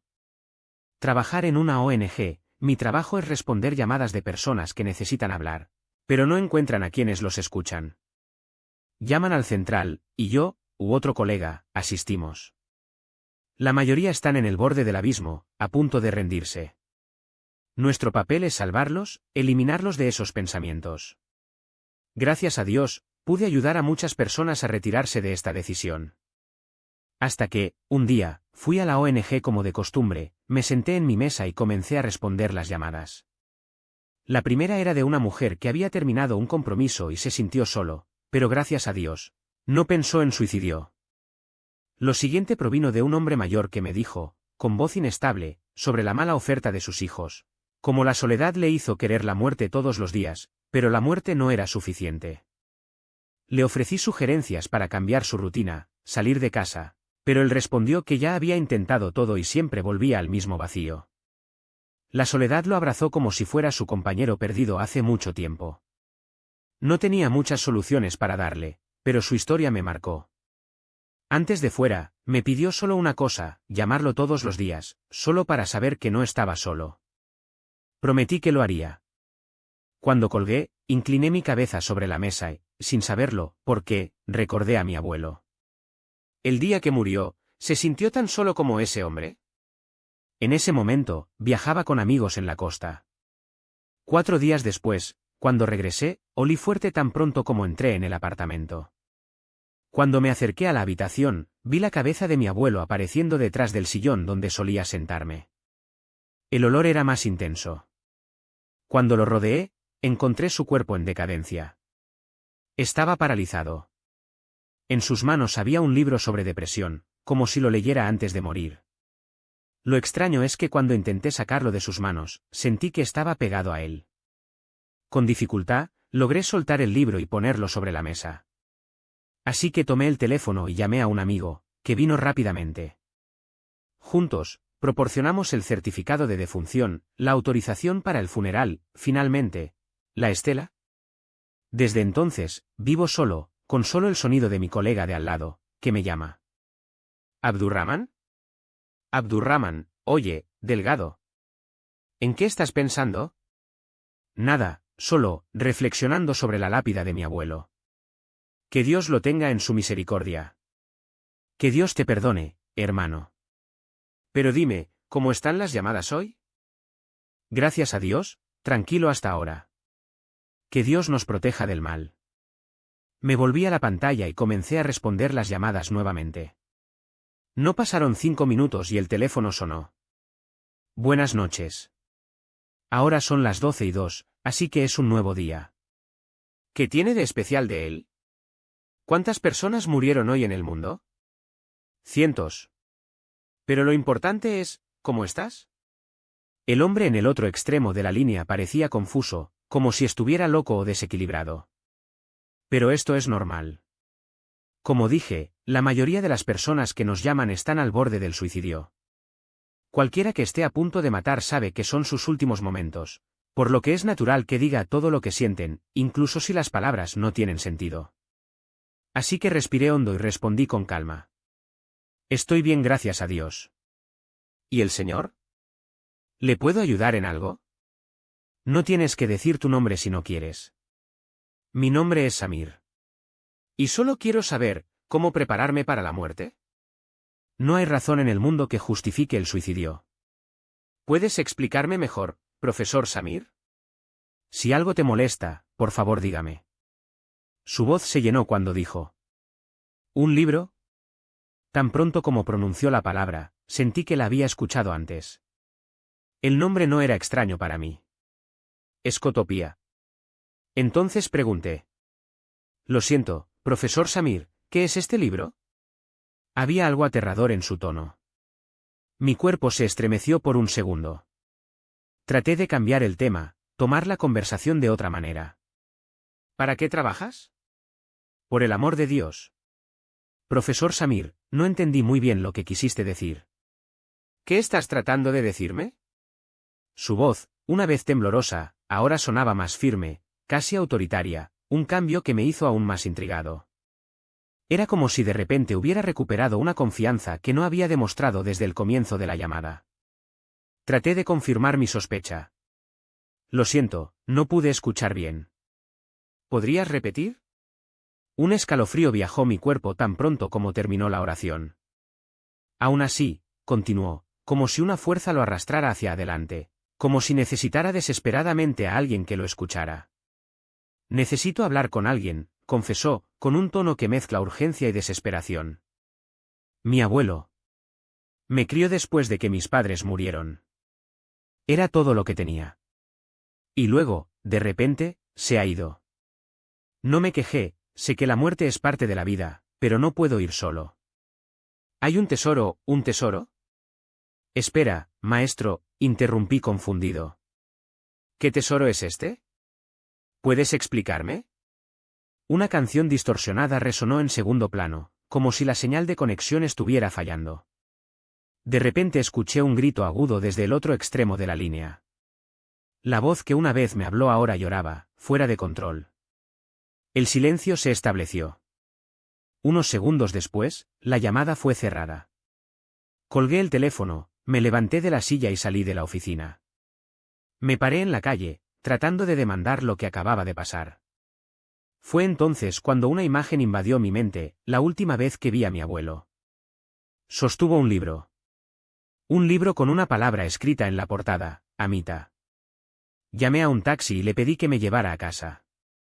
En el camino, llamé a Slim y advertí que no volvería a trabajar ese día. Mi cabeza giró en torno a una sola pregunta, ¿por qué mi abuelo mantendría un libro así?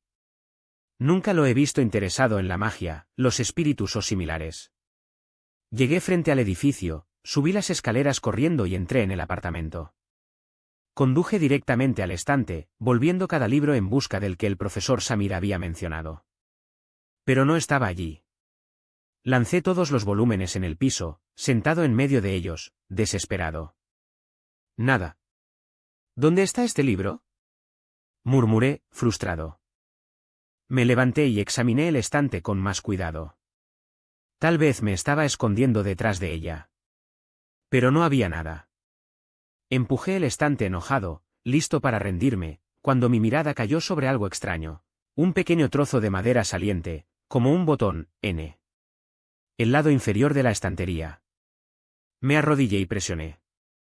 No pasó nada. Se ríe de mi propia paranoia. Por supuesto, mi abuelo no tendría un compartimento secreto, se dijo a mí mismo. No es como el inspector Karnak. Pero luego una oración resonó en mi mente. Si ve, abre el estante, y lo encontrarás solo.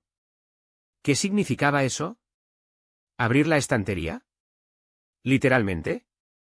Regresé al estante y golpeé la pared detrás de ella. Para mi sorpresa, el sonido era hueco. Era una partición de madera falsa. Busqué algún mecanismo que lo abriera, pero no encontré nada. Molesto, tomé un martillo de la cocina, decidido a romperlo. Pero al regresar a la sala de estar, sonó mi teléfono. Era Walid, mi amigo. Hola, Walid. ¿Qué es mi hermano?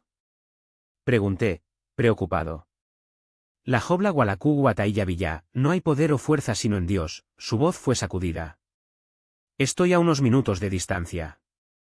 Espérame. Tiré el martillo sobre los libros y corrí para encontrarlo. En el camino, llamé de nuevo. Walid, ¿qué está pasando? Ven directamente a la casa de mi tío.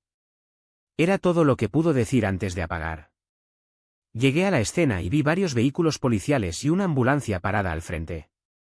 Subí las escaleras apresuradas, pero antes de llegar al segundo piso, 2 paramédicos descendieron llevando una camilla.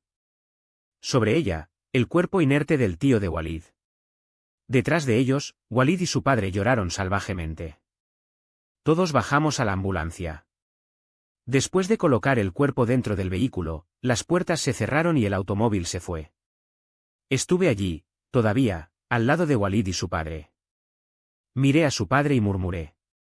Inna lillahi wa inna ilaihi rajiun, a Dios pertenecemos y volveremos, tío. Simplemente sacudió la cabeza hacia abajo. Me volví hacia Walid y sostuve sus hombros. Sea fuerte, hermano. Ser fuerte. Me abrazó, llorando. Samir murió, Abd al-Rahman. Samir murió. No puedo creerlo. Estaba en el apogeo de la vida. Su padre se acercó y lo consoló, acariciando su espalda. Sole, hijo mío. Permito que el padre de Walid lo lleva desde allí, lejos de la confusión e investigaciones. Estuvo de acuerdo, entregándome las llaves del auto. Alojarlo en alguna parte. Necesita aire. Me subí al auto con Walid, quien, después de unos minutos de silencio, me volvió hacia mí con lágrimas llenas de lágrimas. ¿Quién diría que Samir moriría así? Hicimos todo juntos. Era como un hermano. Asentí, sin saber qué decir. Después de un momento, Walid se limpió la cara y le pidió que lo llevara de vuelta a casa. En el camino, mi mente estaba divagando. ¿Por qué Samir? ¿Por qué ahora? Llegamos al apartamento del tío de Walid. La policía todavía estaba en la escena. El oficial nos permitió entrar y luego fuimos a mí. ¿Quién eres? Abd al-Rahman Fuad, amigo de Walid. ¿Y qué estás haciendo aquí? Walid respondió por mí. Yo que lo llamó. Necesitaba a alguien a mi lado ahora mismo. El oficial me observó sospechosamente, como si intentara descifrar algo en mi cara. Nos quedamos en silencio durante unos 15 minutos hasta que regresó, acompañado por otro policía, y nos sentamos frente a nosotros. Jefe del padre de Walid, preguntó. ¿Dijiste que tu hermano no tenía enemigos? No, señor. Samir era una persona tranquila. Todos lo elogiaron por el carácter. El oficial se volvió hacia mí, con una mirada penetrante. ¿Y tú, Abd al-Rahman? ¿Por qué estás tan nervioso? No estoy nervioso, le dije, aunque mis manos temblaron. ¿Nervioso? No, no lo es, se burló. ¿Estás solo, confundido por la presencia de la policía, tal vez? Trabajo en una organización benéfica, expliqué, tratando de mantenerme tranquilo. Recibo llamadas de personas que necesitan desahogarse, que quieren hablar sin ser juzgadas. Ayudo a quien no tiene a nadie. Él sonrió con un tono de sarcasmo. ¿Entonces ganas dinero escuchando los problemas de los demás? No del todo, dije molesto. Lo que hago es importante. Muchas personas estarían muertas si no fuera por alguien como yo, que escucha a ellos cuando nadie más lo hace. El oficial cruzó los brazos. ¿Entonces un héroe en las sombras? Tu expresión ha cambiado repentinamente. Pero dime una cosa, ¿por qué estabas tan conmocionado cuando escuchaste el nombre de Samir? Me traje. Mis manos, que ya estaban temblando, ahora se retorcían. Yo, no lo conocía bien. Solo lo vi una o dos veces, cuando iba a conseguir a Walid. Pero reaccionaste, insistió. ¿Por qué? A mí. Los ojos de Estados Unidos se fijaron en las manos, que se frotaron sin parar. El oficial sacudió la cabeza, como si hubiera dejado de empujarme. Todo está bien. Creo en ti, dijo, recurriendo al padre de Walid.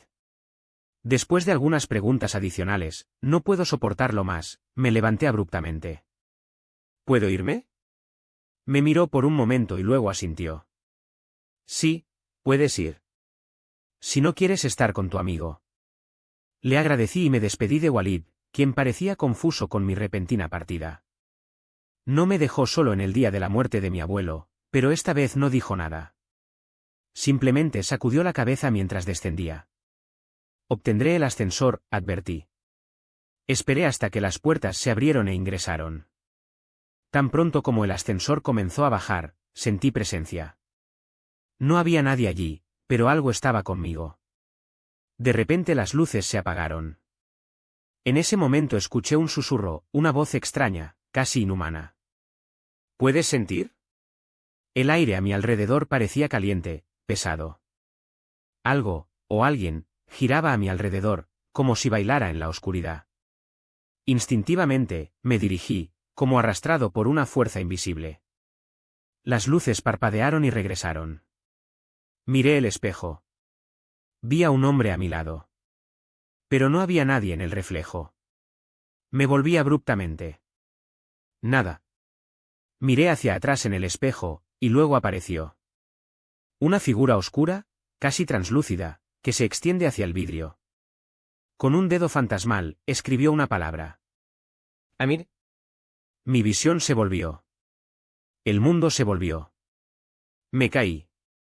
Cuando cubrí los sentidos, estaba sentado en una silla. Frente a mí, el mismo oficial de policía. Alandulilla, gracias a Dios, dijo, sonriendo. ¿Estás bien? ¿Dónde estoy? Pregunté confundido. Todavía en la casa de Samir. No te fuiste. Pero yo, me fui. Tomé el ascensor. No, corrigió. Pidiste que fumara un cigarrillo fuera del apartamento. Escuché tus gritos, y cuando nos fuimos, estabas acostado en el piso frente al ascensor. No recuerdo nada de eso, murmuré, pasando mi mano sobre la frente. No importa, dijo, con un tono más serio. Pero si no me dices todo lo que sabes ahora, las cosas serán mucho peores para ti. No hubo escape. Y con la memoria aún turbia de esos últimos minutos en el ascensor, comencé a informar cada detalle de la llamada que había recibido. Escuchó cuidadosamente. Cuando terminé, tu expresión cambió. ¿Sabías todo esto y no dijiste nada? Las llamadas están grabadas, dije, a la defensiva. Puedes escucharte a ti mismo. Entonces escuchemos, dijo, levantándose. Fuimos a la organización. Entró en mí, decidido a descubrir la verdad. Y yo, más que nunca, necesitaba entender qué significaba Amita. El oficial ingresó a la oficina del director y le exigió que reproduzca la grabación de la llamada. Por supuesto, el director estuvo de acuerdo. Nos sentamos frente a la computadora, cada uno con los auriculares, y la grabación comenzó a reproducirse. Fue una llamada extraña. Buenas noches. Ahora es casi la medianoche. ¿Todo está bien? ¿Cómo estás? ¿Qué necesitas? Si no quieres identificarte, no hay problema. ¿Cómo puedo ayudar, profesor Samir? Hasta entonces, la grabación terminó. El oficial me miró con asombro, las cejas fruncieron el ceño en duda. ¿Dónde está el resto de la conversación? No tengo idea, dije, sincero. Juro que no lo sé. No soy yo quien administra las grabaciones. Acabo de decir lo que escuché, pero la llamada fue borrada. No sé cómo. Se molestó y fue al director, exigiendo explicaciones sobre la desaparición de la grabación. Después de horas de búsqueda, nadie pudo descubrir cómo desapareció ese estiramiento. Ya estaba al amanecer, y el cansancio me dominó. Terminé durmiendo en la propia silla de la oficina, cuando el oficial se negó a dejarme irme.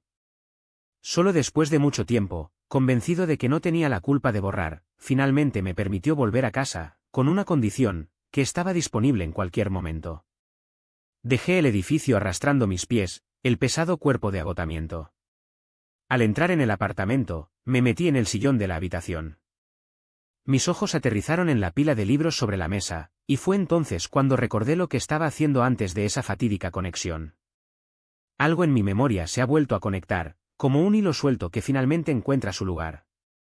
Me levanté y fui a la habitación. Me senté frente a la computadora y escribí en el motor de búsqueda, Amita. Los resultados aparecieron. Hice clic en el primer enlace. Lo que leí. Congelé mi sangre. Amita es un antiguo libro de magia, envuelto en leyendas. Uno de ellos dice que aquellos que abren o leen sus páginas son condenados a muerte, sin importar cómo. Dicen que sus páginas son infinitas, pero cada persona solo ve a los escritos especialmente para ellos. Otra leyenda dice que Amita revela la verdad más cruel de quienes lo leen, lo que hace que la persona castiga antes del libro. Mi abuelo había muerto, suicidió. Samir también. Y ahora, el libro estaba con Samir. ¿Pero cómo? Necesitaba encontrar a Walid. Tomé el teléfono y llamé, pero él no respondió. La ansiedad me consumió. Corrí a su casa, intentando nuevamente en el camino. Nada. Cuando llegué, tu madre abrió la puerta. Sus ojos estaban hinchados de llanto. Está en la habitación, dijo, una voz temblorosa. No te has ido allí desde ayer. No comas, no hables. Solo llora por Samir. Pedí permiso para entrar. Ella dudó, pero terminó llevándome a la puerta del dormitorio. Golpeé, lo llamé, pero no hubo respuesta.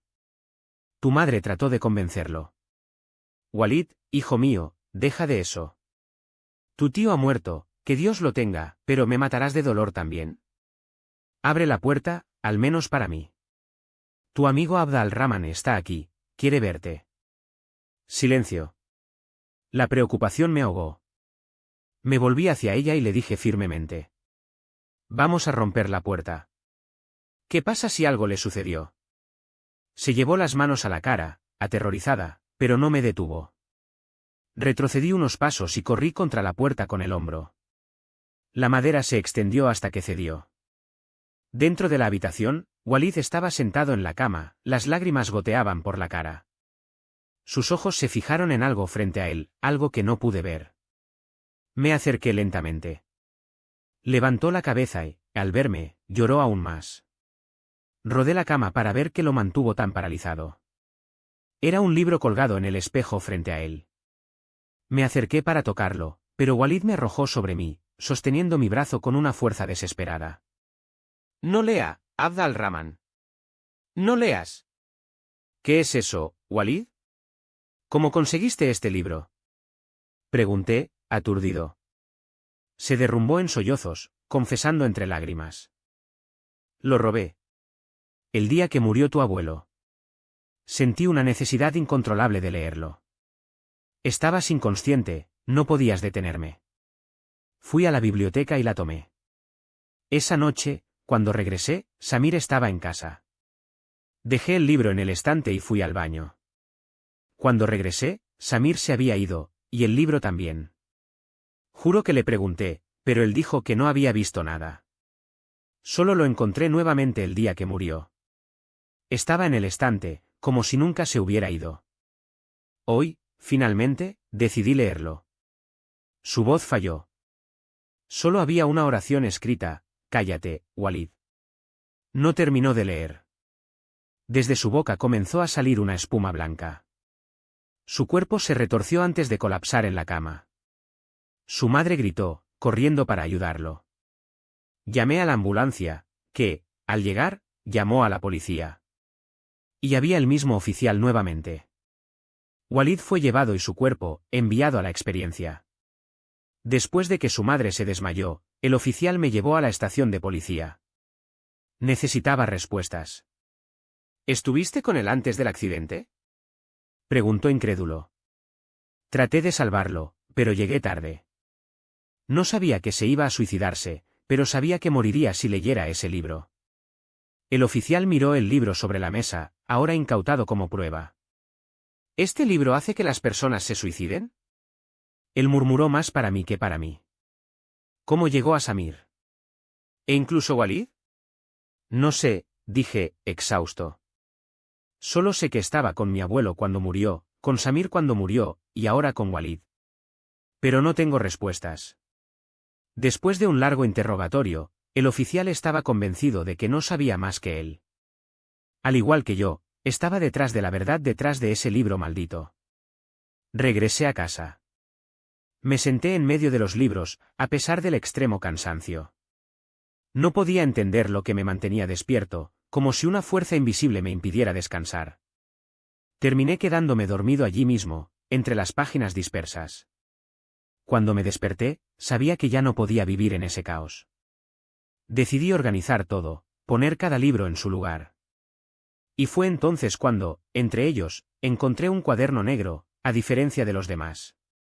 Lo abrí y comencé a voltear, hasta que llegué a una página con una fecha, 18 de octubre de 1998. Hoy fue el día más feliz de mi vida. Se las arreglaron para condenar a Fuad a 15 y detención. Se lo merecía. Pedí tanto para que se alejara de ella, pero insistió en casarse con mi hija en mi espalda. Yo, Cabaja, el mejor joyero de la ciudad, ¿con mi hija unirse a un niño como él? Eso se aprovecha de la prisión. Sé que mi hija está enojada conmigo, pero pronto entenderás que fue por su bien. Y Abd al-Rahman se alejará de esos vagabundos, con una educación decente. Un día, cuando él sabe la verdad, me lo agradecerá por salvarlo del destino que lo estaba esperando con su padre y su familia. Dirigí la página. Lo que leí a continuación me dejó sin aliento. Ayer fue el peor día de mi vida. Mi hija se suicidó para enterarse de la muerte de Fuad en la prisión. No podía entender que todo lo que hice fue por su bien. No pudo ver que la protegió de aquellos que solo querían nuestro dinero. Ahora, solo tengo a Abd al-Rahman, su último aliento. Pero no puedo decirle que la madre cometió suicidio, que el padre estaba atrapado en mi culpa. Mi sangre se congeló. ¿Y cuál fue su crimen? ¿Por qué le di el libro? Cuando entré en su habitación, ¿necesitaba hacer todo eso para robar algo que nunca le daría? ¿Cómo calculé el momento exacto de su muerte? La música en el fondo se detuvo. Abd al-Rahman se quedó en silencio. Nunca volví a escuchar tu voz. Traté de ponerme en contacto innumerables veces, pero fue como si el efecto del libro ya lo hubiera consumido. Se había condenado solo. Transcribí la conversación exactamente como sucedió después de denunciarla a la policía. La grabación se conservó como prueba contra un acusado que, al final, era su propio juez y tormentador.